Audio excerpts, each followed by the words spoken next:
baiknya dia memakai apa instrumennya nanti, apakah ke tes ataupun ke angket. Nah, itu perlu tahu dulu variabel yang kalian ambil itu sebagai variabel apa, gitu ya.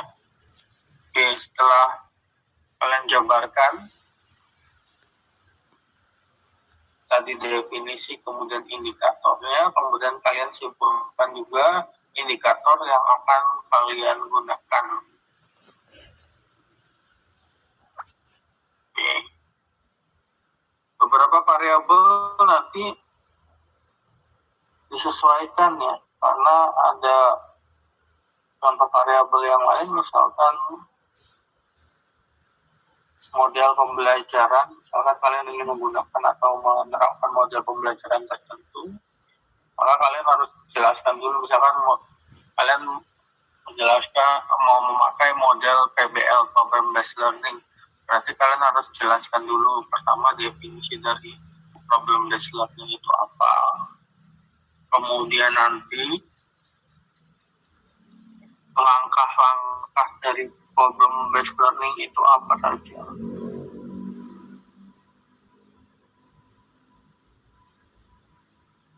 Agak beda ya, kalau misalkan kalau tadi yang berpikir kritis, kalian carinya indikator dari berpikir kritis. Kenapa nyari indikator? Karena nanti fokusnya adalah ke instrumen tes ya. Sedangkan kalau yang nanti PBL atau Problem Based Learning atau model pembelajaran, kalian cari sintaksnya ataupun langkah-langkah pembelajaran. Karena apa? Nanti itu dibutuhkan untuk instrumen lain, misalkan untuk pelaksanaan pembelajaran. Jadi apakah sudah terlaksana atau belum pembelajaran yang akan diinginkan, misalkan. Nah, itu berarti kita harus tahu langkah-langkah dari PBL itu apa. Nah, fokusnya nanti di sini ada kerangka teori. Nah, bedanya apa dengan kerangka pemikiran? Kalau kerangka teori itu adalah nanti yang menghubungkan, pilih kalian model pembelajarannya adalah based learning untuk meningkatkan misalkan berpikir kritis. Nah, secara teori nanti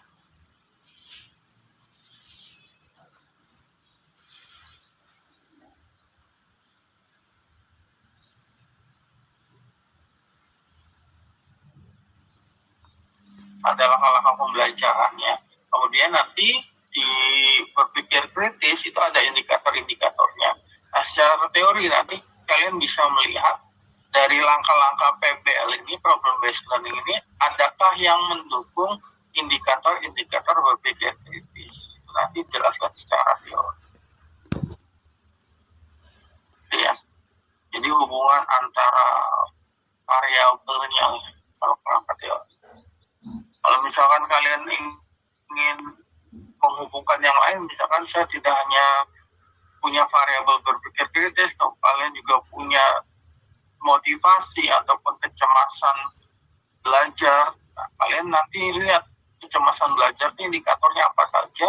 Kenapa kalian pilih PBL untuk meningkatkan atau merendahkan kecemasan belajar visual misalkan. Indikator apa saja yang dibantu secara langsung dari langkah-langkah PBL tersebut. Nah, itu namanya kerangka teori. Nanti kalian bisa hubungkan, contohnya kalian bisa gunakan seperti yang ini ya, diagram Venn itu.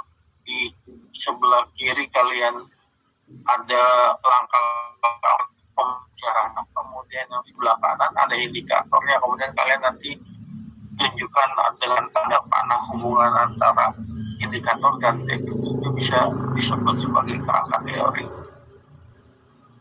Nanti kalau berarti beberapa variabel satu sama lain. Makanya nanti kalau variabelnya misalkan ada lebih dari A dan B untuk meningkatkan C, dan hubungan dengan C ada hubungan enggak antara B dengan C, ada hubungan nggak antara A dan B dan AB dan C. Nah, itu harus dibahas secara detail di kajian dan kerangka teori. Kenapa kalian milih A, variabel A? Kenapa kalian pilih variabel B? Kemudian apa hubungan nggak secara teori dengan variabel C-nya misalkan? A-nya misalkan adalah tadi pembelajaran PBL, misalkan kalian pakai PBL, misalkan berbantuan apa? Berbantuan media pembelajaran apa misalkan. Nah, untuk meningkatkan C-nya itu misalkan berpikir kritis. Ada hubungan apa antara PBL dan berpikir kritis? Ada hubungan apa secara teori media yang digunakan dengan berpikir kritis? Ada hubungan apa antara PBL dan media sehingga kalian bisa menghipotesiskan atau menyangka akan meningkatkan variabel C tadi, misalkan berpikir kritisnya. Itu harus dibahas secara lengkap di kajian dan kerangka.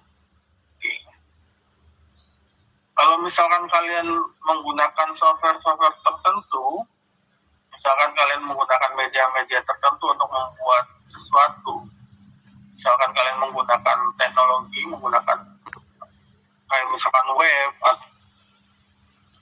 ataupun misalkan aplikasi, nah itu di kajiannya harus dijelaskan secara detail. Dalam artian kalian misalkan menggunakan software media flash atau Adobe Flash misalkan, nah, kalian harus jelaskan Adobe Flash itu apa, sejarahnya bagaimana, kemudian nanti tampilan dari softwarenya itu bagaimana. Misalkan kalian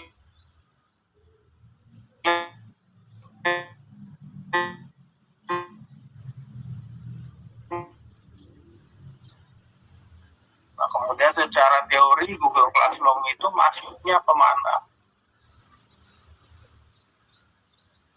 Komputer atau media berbasis web atau media elektronik dan lain sebagainya, itu harus jelas di kajian dan kerangka teori. Oke. Kemudian yang kedua, di sini ada kajian penelitian relevan dan terdahulu. Kajian penelitian relevan berarti kalian akan mengumpulkan beberapa penelitian yang sudah ada, diusahakan 5 tahun terakhir. Kalian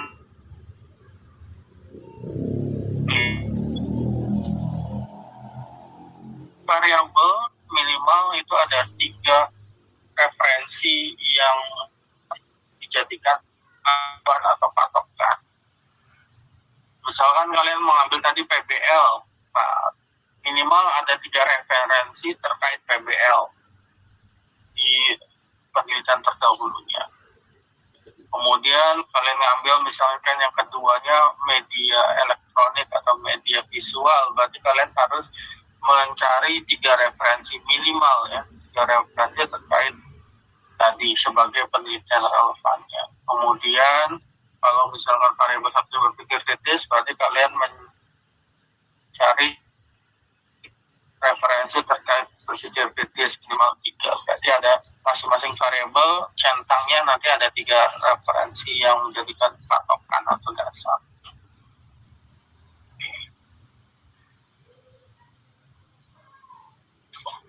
Dan nanti untuk penelitian relevan terdahulu ini akan menjadi basis ya dari penelitian kalian. Pentingnya penelitian yang kalian lakukan itu apa? Biasanya kelihatan di penelitian relevannya. Jadi kalau penelitian relevannya kalian bisa jelaskan secara bagus, secara detail, berarti kalian tahu apa yang sedang kalian lakukan. Tetapi kalau penelitian relevannya asal mencari saja, nah asal tempel saja, nanti juga kelihatan dari penelitian atau novelty-nya nanti ya, kepentingan dari penelitian itu apa.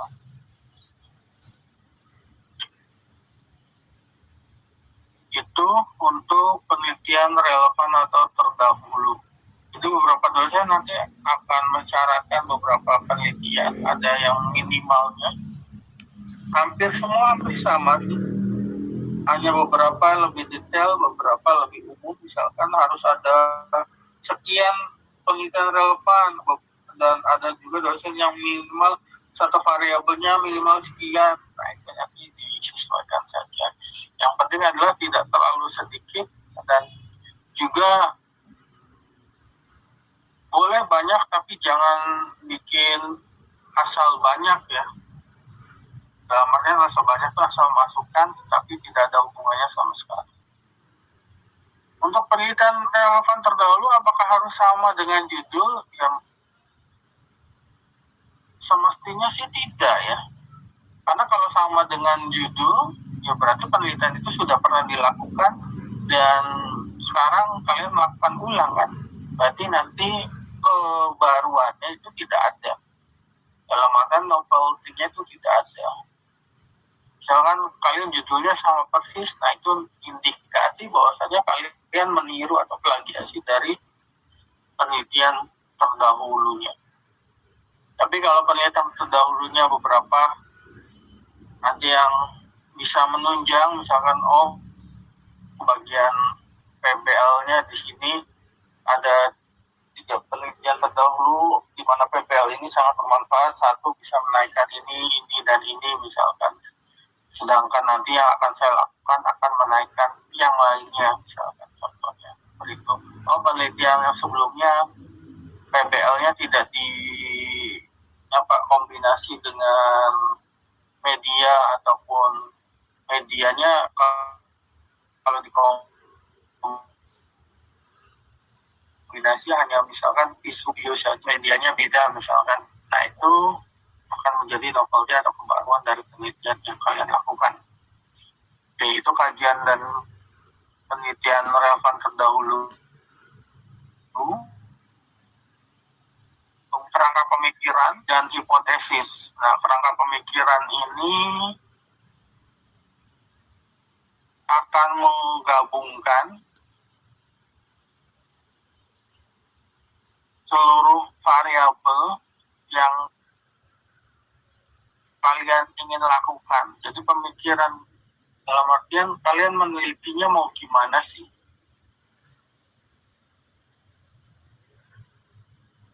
Nanti mau pakai instrumennya seperti apa, kedepannya seperti apa? Nah itu ada di kerangka pemikiran di sini. Tapi nanti untuk kerangka pemikiran ini biasanya belum sampai ke metode ya. Ada beberapa dosen yang menginginkan sampai dengan metode dalam artian desainnya sudah harus masuk, populasi sudah harus masuk. Ada yang pure hanya kajian dan kerangka teori yang kemudian nanti kalian buatkan kerangkanya seperti apa. Jadi kan kalian sudah membahas detail masing-masing dari variabelnya. Tadi ada PBL, kemudian nanti ada misalkan tadi yang sebagai contoh ada berpikir kritis, mungkin ada motivasi dan sebagainya.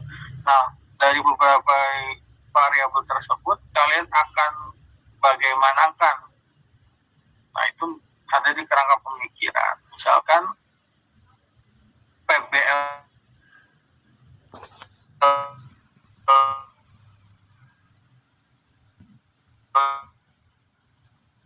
kalian membuatnya seperti apa. Nah, itu ada di kerangka pemikiran.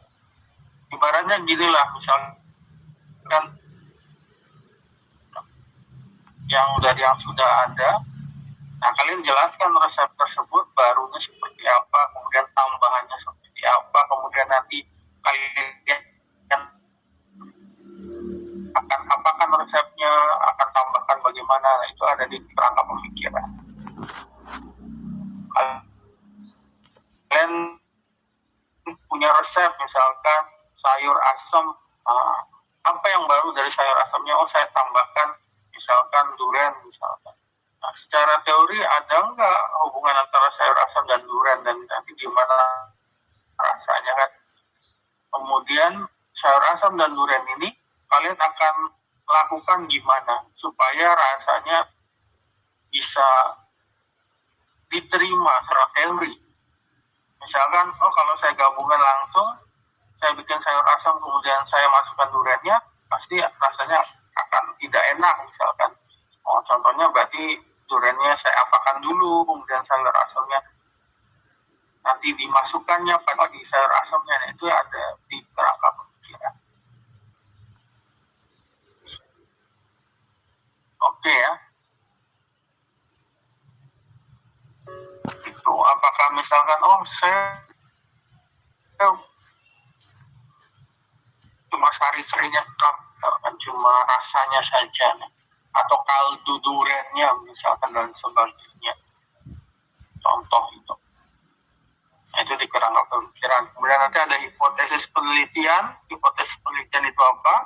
Nah, hipotesis penelitian itu nanti terkait di sini ada rumusan masalah. Nah, biasanya ini kan kuantitatif. Biasanya kalau di kuantitatif beberapa pertanyaan pendahuluannya. Misalkan contoh, apakah ada perbedaan antara yang menggunakan media A dan media B dalam meningkatkan hasil belajar? Nah, berarti kan di sini nanti tulisnya hipotesisnya ada dua, ada hipotesis diterima, ada hipotesis ditolak misalkan. Misalkan hipotesis yang diterimanya, berarti ada perbedaan. Yang ditolak ada perbedaan. Atau mungkin kalian mau balik, misalkan yang diterimanya adalah tidak ada perbedaan. Nah, kemudian yang ditolaknya berarti ada perbedaan. Contohnya itu untuk bab 2 ya. Bab 2 ini nanti akan kalian buat selama 2 minggu ke depan ya. Untuk tugas minggu depan nanti kalian membuat ini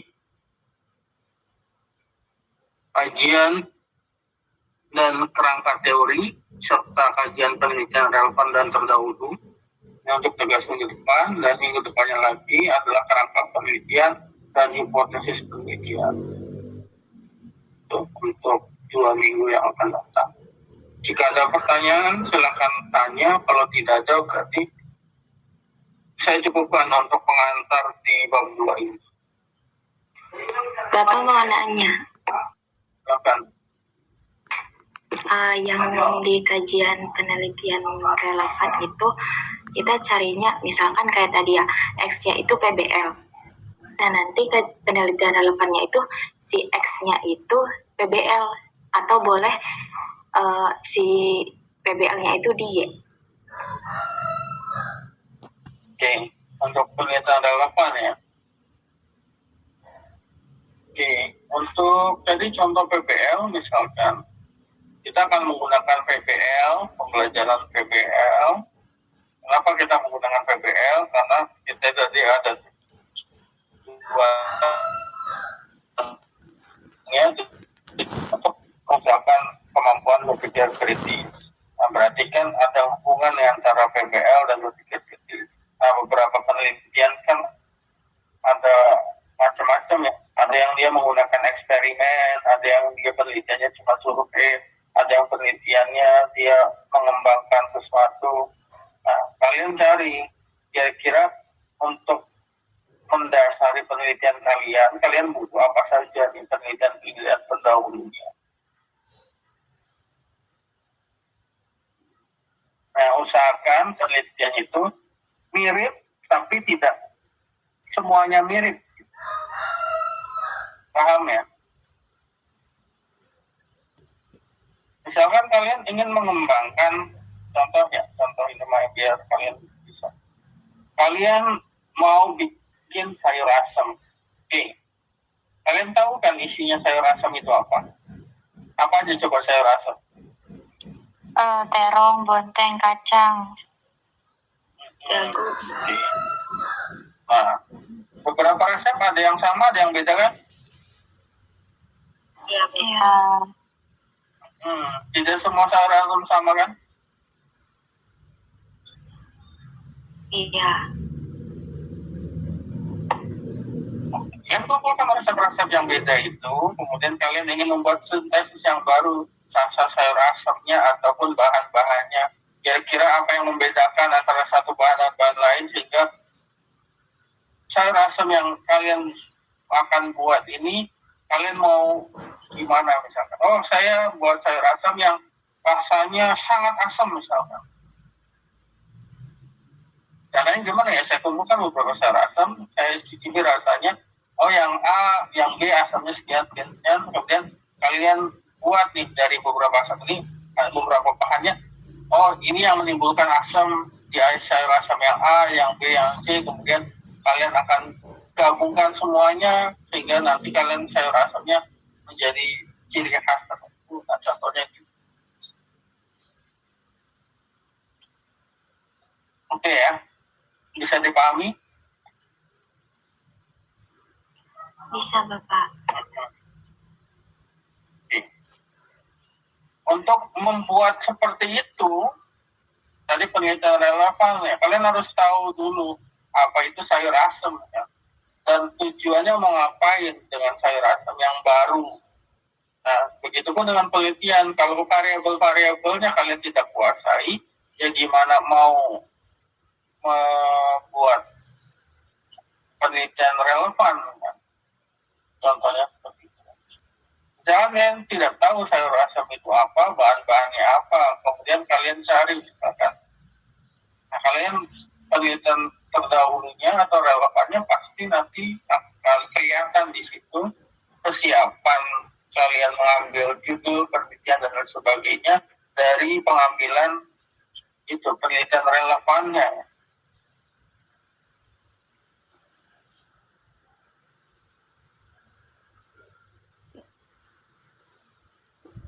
Contohnya beda nih, ada yang sayur asamnya cenderung manis, ada yang misalkan cenderung asam plus manis, ada yang cenderungnya dia tidak terlalu mana ke arah asin misalkan. Nah, itu kan contoh beberapa penelitian relevan yang kalian mau buat.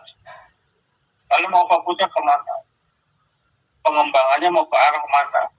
Kan enggak, atau kalian mau menggabungkan semuanya. Oh, saya mau bikin sayur asam yang ada asinnya, ada asamnya, ada manisnya dan sebagainya. Berarti kan kalian butuh sayur asam yang rasanya agak manis, sayur asam yang cenderung asin, sayur asam yang cenderung asam misalkan. Kalian nanti akan gabungkan ketiganya sehingga kalian buat sebuah varietas baru ataupun sebuah rasa yang orisinal. Penelitian juga sama. Penelitian A, PBL-nya mungkin rasanya lain karena dia digabungkan dengan yang lain. Penelitian yang B, PBL-nya berbeda. Kenapa? Karena dia ada bantuan yang lainnya. Nah, itu jadi PBL tidak mesti harus sama kan. Karena ada yang PBL yang digunakan secara daring, ada PBL yang dilakukan secara luring, itu kan dua-duanya punya indikator yang berbeda kan. Atau penggunaan perlakuannya kan berbeda. Ada yang PBL digunakan secara blended, ada daringnya, ada luringnya, nah itu kan perlakuannya juga berbeda. Kalau kalian fokusnya ke blended, berarti kalian kumpulkan PBL yang blended. Gak mungkin kan yang luring kalian kumpulkan.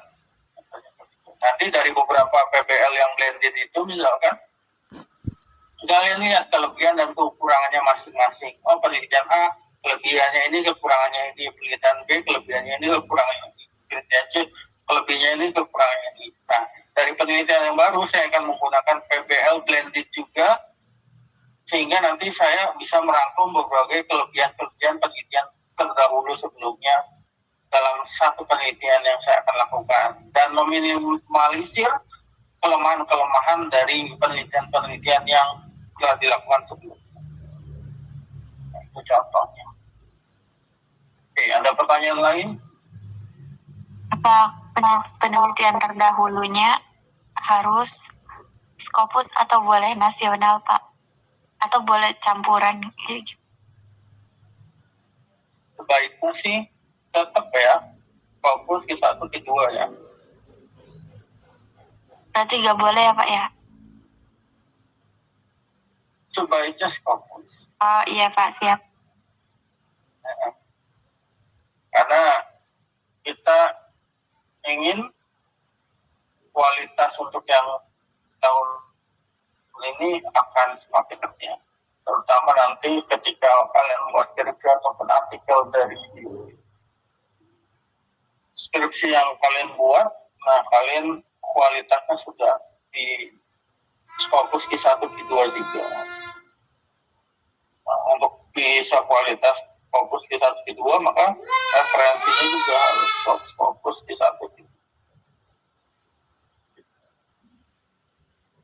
Oke, ada lagi? Bapak mau nanya. Silakan. Tadi kan Bapak tuh ngejelasin yang buat penelitian kuantitatif. Nah, minggu depan itu kan kajian dan kerangka teori. Karena kajian relevan. Terus minggu depannya lagi kerangka pemikiran sama hipotesis. Nah, kalau yang kualitatif itu kan nggak ada hipotesis. Ya. Jadi gimana? Boleh minta tolong scroll ke bawah nggak Pak buat bab 2 kualitatifnya. Ini kualitatif ya. Jadi nanti tugasnya buat minggu depan sama minggu depannya lagi yang apa aja Pak? Tetap ini kajian pustaka dan kerangka. Kajian pustaka di sana. Berarti buat minggu depannya laginya kerangka berpikir ya Pak? Mau nanya yang bab 1. Kenapa? Di layar kan Bapak yang 1.3 itu cakupan masalah ya. Sedangkan yang kita buat itu batasan masalah itu sama apa enggak ya? Sebenarnya hampir sama ya. Cuma kalau kualitatif kan